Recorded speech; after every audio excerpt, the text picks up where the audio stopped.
Mister Verma के घर उनकी लड़की रानी का खून हो जाता है। शाम को पुलिस आकर शव को पोस्टमार्टम के लिए भेज देती है। अगले दिन इंस्पेक्टर राठी इंस्पेक्टर रिडल को क्राइम सीन पर बुलाते हैं। इंस्पेक्टर रिडल इंस्पेक्टर राठी से पूछते हैं, ये मर्डर कैसे हुआ है? सर, प्राइमरी जांच से लग रहा है लड़की का गला दबाकर मर्डर किया गया है।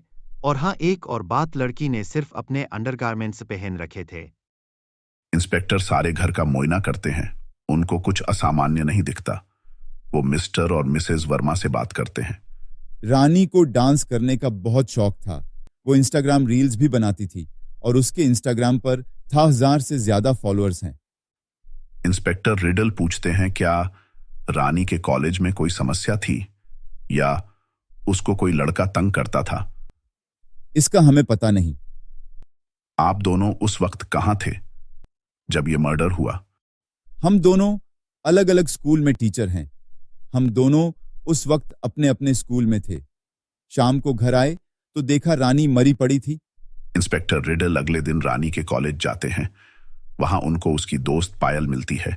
पायल कहती है, रानी का कोई अफेयर नहीं था, ना ही वो अभी किसी रिश्ते का सोच रही थी। उसको अपने इंस्टाग्राम के कैरियर पर फोकस करना था। बस वो थोड़ा अंकल आंटी की लड़ाई से परेशान रहती थी। क्या रानी ने तुम्हें उसके माता पिता की लड़ाई के बारे में बताया था? उसकी मम्मी को बहुत ईगो प्रॉब्लम थी। वो सोचती थी वो एक टीचर है और उनको किसी भी आदमी की जरूरत नहीं है। वो अकेली भी अपनी जिंदगी जी सकती है। इसी बात पे रानी के पापा रोज ड्रिंक करते थे और फिर घर में झगड़ा होता था। आपको क्या लगता है, इस लड़ाई से ये मर्डर का कुछ ताल्लुकात है या नहीं? सोचो और इसका जवाब आप कमेंट बॉक्स में लिखो और हमारे चैनल को सब्सक्राइब करना नहीं भूलना। अगले दिन इंस्पेक्टर रिडल को रानी की पोस्टमार्टम रिपोर्ट मिलती है। उसमें रानी के नखून में किसी का डीएनए मिलता है, मगर ये डीएनए रानी के माता पिता से मेल नहीं खाता। इसका मतलब कोई बाहर का ही इंसान था।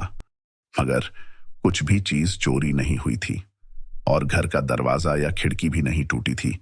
तो फिर ये कौन हो सकता है? शायद कोई जो रोज घर आता हो। तभी इंस्पेक्टर के दिमाग में कुछ स्ट्राइक करता है।